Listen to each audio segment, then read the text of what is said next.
Hello, Louisiana. I'm Kerry Martin, and this is the Voice of Louisiana Agriculture podcast for Monday, September 16th of 2019.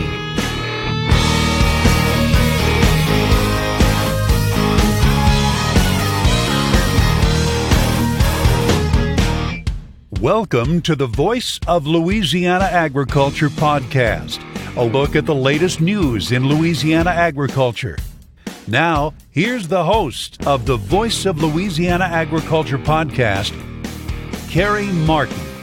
We'll be heading to the polls in just a few weeks to elect a new state legislature. And with at least 55 legislators term limited out of office, there will be a lot of new faces in the state capitol this fall. And it's more important than ever that farmers and agribusiness professionals get involved in the political process. We'll discuss that with Troy Romero. He's a candidate for state representative. We'll talk agriculture and more coming up with Troy later in the podcast. But first, here's a look at news headlines. The trade war with China could be easing up a bit as China bought $67 million worth of U.S. soybeans last week and said it would exempt American pork and soy from additional tariffs taking effect this month. President Trump, in turn, delayed for 2 weeks until October 15th the imposition of additional tariffs on Chinese goods. Mark Jekanowski is chairman of the USDA Outlook Board, and he expects to see more U.S. soybean sales to China. Actually, our exports to China have been pretty high. They're actually, for the time of year, sort of off-season exports, they've been record large. The pattern has changed. We haven't been... Since last year, historically, there would always be a big surge in exports, U.S. exports to China as the crop was being harvested. That didn't happen last year, but now China has been making some fairly large purchases out of the stocks that have been carried in from last year's crop, and that has been showing up in recent export inspection data, and we expect that kind of export demand to continue into next year. We're seeing just the opposite with cotton. A lack of export sales has put big pressure on cotton prices this summer, and prices for this new crop just about to come out of the field could be significantly lower than last year's. Gary Crawford has more from Washington. Cotton producers, USDA's latest forecasts don't paint a rosy picture for you. Now, yes, you are working on a crop that could be 21.9 million bales. That's a pretty big increase from last year, increase of about 3.5 million bales. Or 19%. USDA's acting Outlook chairman, Mark Jekanowski, says that'll send stocks up by 48% to over 7 million bales. And to use an understatement, that's a lot. A lot. Result, prices dropping, also a lot. Just reflecting what's happening in the cash and futures markets right now. They've really seemingly collapsed over the past several months. So we're seeing a pretty important decline in demand at the global level, and that probably reflects a slowing global economy, trade tensions with China. Prices for this new crop in the ground now could average only 58 cents a pound, 12.5 cents less than for old crop cotton. So for producers, USDA's chief economist Rob Johansson told us frankly, they're going to have some belt tightening ahead of them. In Washington, Gary Crawford for the U.S. Department of Agriculture. Milk prices have topped levels not seen in many years. Class 3 milk last week topped $19 per hundredweight. Brian Doherty of Stuart Pearson's Total Farm Marketing says it's been roughly 5 years since producers have seen milk prices at this level. Yeah, well, good things come to those who wait, right? It's been a long time, and specifically, you're looking at a market right now that's kind of all of a sudden clicking on a lot of cylinders, and the cheese market's been really strong. We think the catalyst behind that, securing of inventories as you head into not only football season but the holiday season. It's not untypical this time of year, and it looks like we may have seen some processors just get short bought, and now they're chasing it, and the board's seeing short covering. So usually when you see a big run like this, it's a combination of things. Brian Doherty with Stuart Pearson's Total Farm Marketing. USDA released its latest cotton crop production and supply and demand report numbers on Thursday of last week. Don Molino takes a closer look. In its latest report on the 2019 cotton crop, USDA lowered beginning stocks, production, exports, and consumption. Dr. Jody Campeachy is Vice President of Economics for the National Cotton Council. So the 2019 production estimate was reduced by about 650,000 bales to 21.9 million. and most of that's due to drier conditions in the Southwest. We've been seeing that in the crop progress report, so it's not really surprising. If that number is realized, this would be the highest level of production since the 2005 marketing year. So even with the lower level projected as compared to last month, we're still going to have a lot of U.S. cotton. USDA did reduce U.S. mill use by 100,000 bales, and they reduced U.S. exports for the 2019 crop year from 17 million to 16.5 million bales. And some of that's due to lower U.S. production. Some of it's due to a reduction in the U.S. share of the world cotton trade. If the U.S.-China trade dispute doesn't get resolved for the 2019 crop year, reaching 16.5 million bales in exports could be difficult. Dr. Campeche says there were no real surprises in the WASDE report for U.S. cotton as a whole. I will say one thing USDA did is they went in and made some historical revisions to U.S. exports, and that was for the 2017 and 2018 crop year. And that's just mostly due to some of the data sources that they use. They started to notice larger discrepancies between those data sources. So for this September report, they actually made some changes and increased U.S. exports for both 2017 and 2018. So when that was done, it actually ended up in slightly lower ending stocks for the 2018 crop year, but it still resulted in higher ending stocks of 7.2 million bales for the 2019 crop year. And that's the highest level of ending stocks that we would have in about 12 years. And USDA only made small changes in the world numbers, and those weren't very surprising.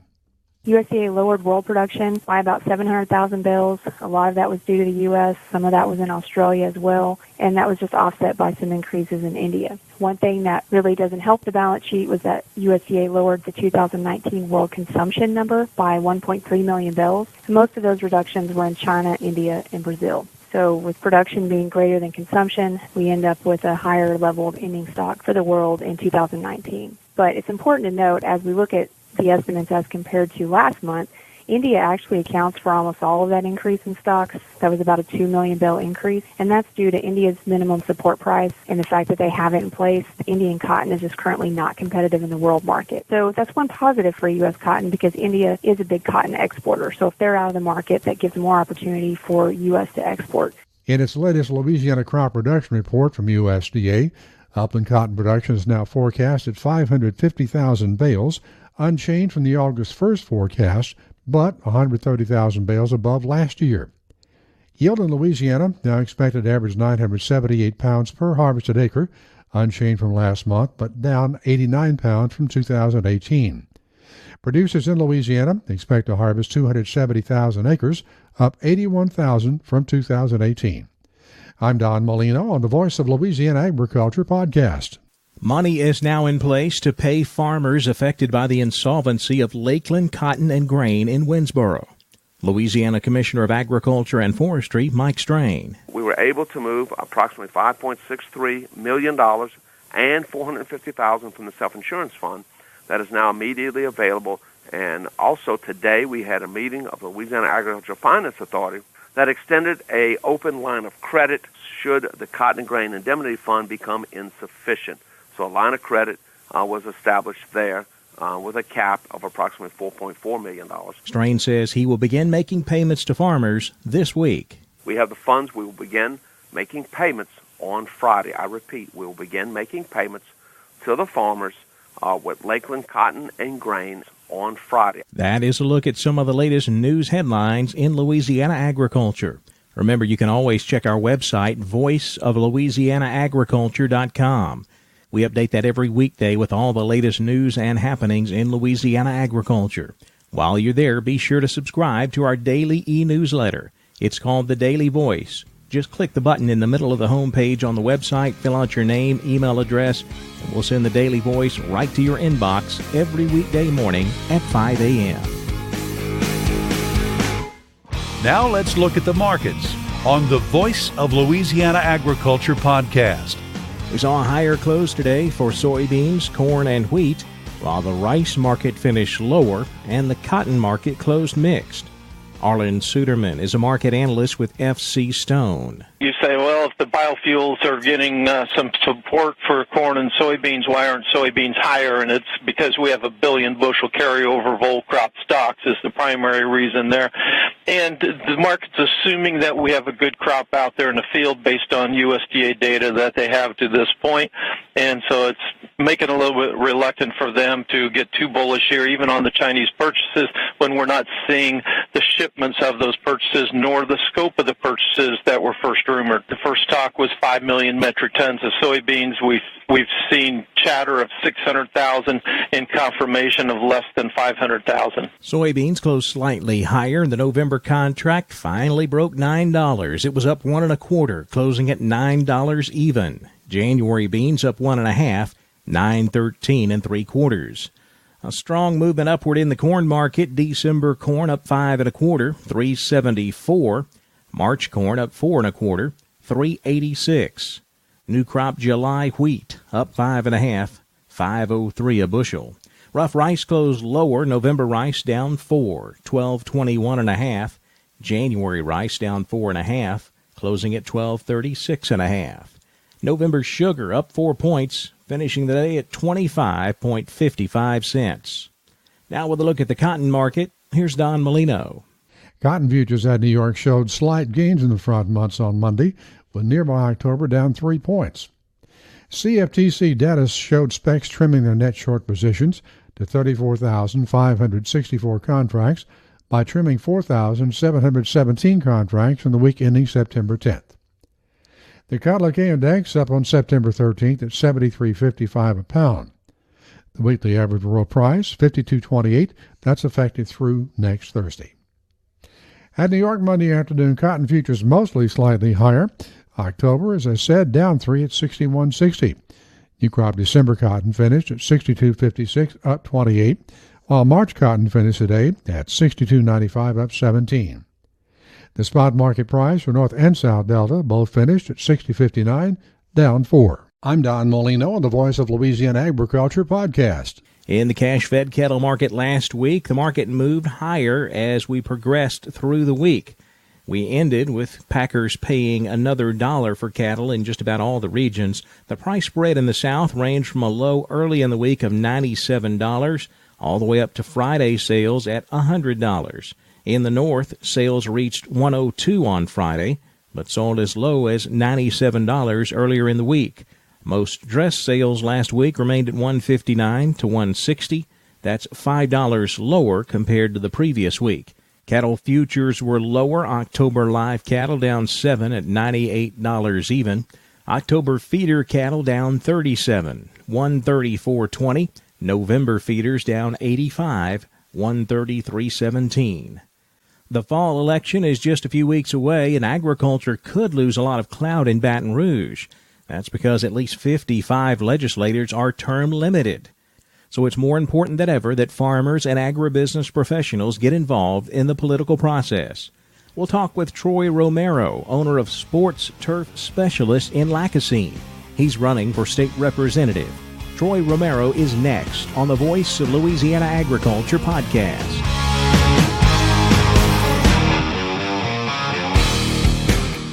What comes out of the ground creates energy and has been a major contributor to Louisiana's economy for over 2 centuries? No, it's not oil. It's sugar. Sugarcane, sweet sugarcane. Ever since the Jesuits began cultivating sugar in colonial Louisiana, this sweet crop has had a major impact on our economic well-being. Each year, our sugarcane industry creates an economic boon of nearly $3 billion for the Bayou State. This vital business engine supports fuel and fertilizer distributors, tractor and automotive dealerships, supermarkets, and more than 15,000 Louisiana jobs. The sugar industry also benefits research universities and schools, banks, and insurance agencies. Sugarcane, sweet sugarcane. The Louisiana sugarcane industry, helping empower the people of Louisiana for more than 220 years.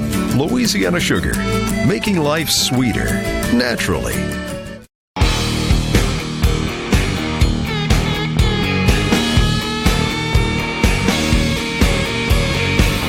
The the Voice of Louisiana Agriculture podcast. We're talking with Troy Romero. Troy, tell me first off where you're from and tell me about your business. I'm from Lacassine, Louisiana, and I own a company called Sports Turf Specialist, and I'm a general contractor who builds sports and athletic fields all across the South. Now, how is that related to agriculture? I guess you deal with a lot of grass farming. I do. I build only natural grass fields, so I cut my teeth on a turf grass farms over in Welsh and learned how to do this, and then now I buy grass from them and from other places, and I take those grasses and sprig them on these fields and grow them in. The issues that you deal with in your business, you deal with a lot of farmers to start with to get your grass, and a lot of the same issues that you deal with are the same things that farmers are dealing with. A lot of the agricultural issues, I guess labor sounds like a really big issue for you.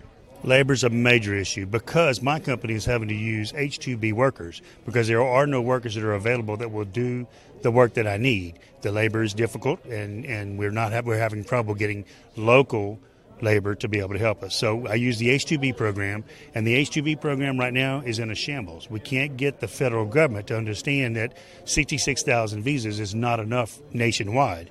Louisiana is one of the largest per capita users of the H-2B program, and we've got to get our legislators involved on the federal level, asking the federal government to fix this program. I know you've been very involved in Farm Bureau as well as the LSU Ag Leadership Program.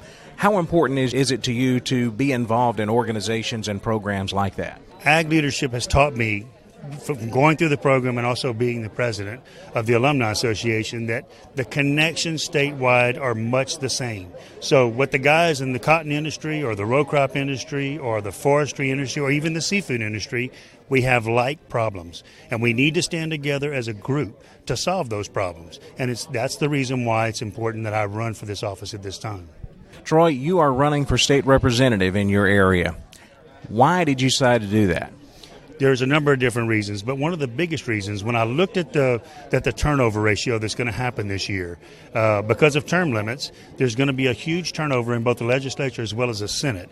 And we've got to keep people that are involved in agriculture in office. If not, we're going to start losing exemptions. We're going to start losing a lot of things that agriculture in this state depend on. It's very important that not only, that the people in Southwest Louisiana support me, but also anyone that's running in agriculture statewide. The state needs to stand behind agriculture. It's the most important thing that we can do right now, that and oil and gas. Well, Troy, we don't have a lot of farmers or agribusiness professionals in the legislature, just a handful of them right now. How important is it that farmers get involved in politics? Maybe not running for office like you, but there are a lot of different things that farmers can do to be active in the political scene. How important do you think that is for agriculture? It's very important. It's a necessity. If you're going to continue to farm, farming has gone from family farms to more business-like farms. And it's what we're taught in that Ag Leadership Program. And I suggest that anyone that is interested in that Ag Leadership Program, get a hold of me or anyone that's involved, because it's important that they get into that program so they can learn. And like I said, it's statewide, it's becoming more of a business. So we have to stand together to be able to fight not just for agriculture business, but for small business in general across the state. We've got to stay involved. Our agriculture is, we see it. It's going by the wayside. We've got to keep that integrity of the family farm and agribusiness in the state of Louisiana. Troy, if someone wants to help you out in your campaign, where do they go for information?